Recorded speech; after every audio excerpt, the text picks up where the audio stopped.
Good morning, Sam. It is Friday, November 18th, 2022. Just to be completely clear with you, I love WALL-E. I think WALL-E is a great movie. I think it's a great use of animation. I think it's a great use of film and storytelling. I think it's amazing.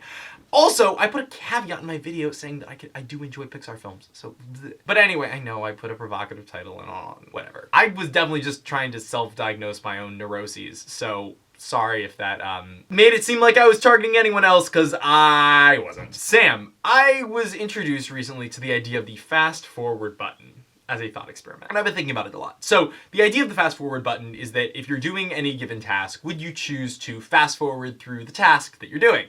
So like if you're doing the dishes, would you choose to just press the fast forward button and have it be 10 minutes later and the dishes are completely done? Or, you know, you're driving in the car, would you press the fast forward button to just be at your destination, right? And this could apply even to, you know, like your work. Like, you know, you get into work at 9 a.m. and you sit down at your desk, would you press the fast forward button for it to be 5 p.m. so you can get up and go home? And the sad truth about this is that a lot of people answer that they would fast forward through huge percentages of their life. And that makes me really depressed. I know I'm a romantic. I'm a romantic about life. I'm a romantic about reality. I'm a romantic about like being a human. So I understand that like people are at different places. But regardless, I think it's a worthy question to be asking yourself. Like, as you're going through your life, when are times when you wish you could just press that fast forward button? When are times when you wish you could just like through that section of your life and just get it done, get it over with as quickly as possible? But since I heard this question in my life, I've been thinking about what can I do in the moments where I feel the want to fast forward? And I've found a couple of things really interesting. I think that we have a lot of control over our mindset. I think we have a lot of control over how we're perceiving things in situations. So for instance, when I'm in the car in traffic, I feel like I have a choice about how to respond to the traffic, right? I don't have a choice about that there is traffic, but I'm there, I'm in the situation. I can either be upset that there's traffic or not upset that there's traffic, right? Like those are kind of my two choices, and I am able to make a physical choice about how I feel. I can sit there and be angry and fuming and like looking at the car in front of me and wishing that things would move forward, or I can just be content to be like, wow, I have this time to sit in my car, just me, alone. I can turn on the radio if I want to. I don't have to. I can sit in silence. I have this opportunity to just breathe, to just think, to just exist, to enjoy what it is like to be 22, to enjoy what it feels like to be a human in my body and sit here and experience the world. And if I can get myself in that headspace, my God, it's a powerful experience to sit there in traffic. It can genuinely bring me joy to just be like, wow, I get to experience this experience. And maybe you're looking at me and going, okay, that's some wonky hippie shit that you're on, Meshach.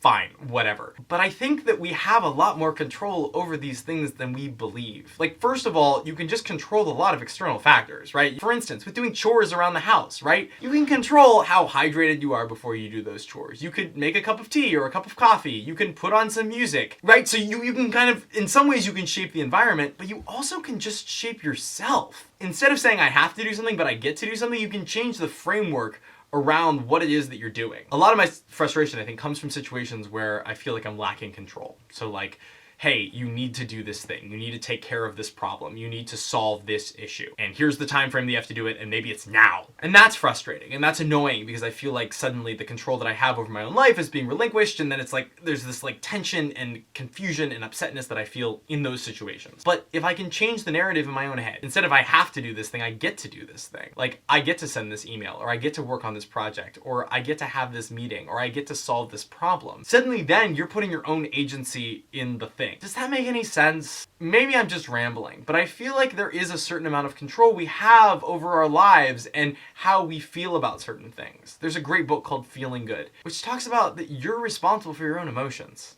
And I love this idea. Like, the external world is gonna do what the external world is gonna do. But you're the pilot of this ship. You get to steer the boat wherever you want to steer the boat. And like, there's gonna be waves and there's gonna be wind pushing you in different directions, but you're the one in charge. And I think we sometimes forget our own autonomy. And so when we're in situations where it's like, I wish I could just fast forward through this, one, you can't. But how can you make the experience enjoyable? How can you soak in the richness that is life? Like, I'm sitting here right now and there's snow coming down outside. I'm being hit with a ring light. I have posters around me and notes written by people that I love. I'm chilly right now because the heat isn't blowing, and I'm enjoying what it feels like to be chilly.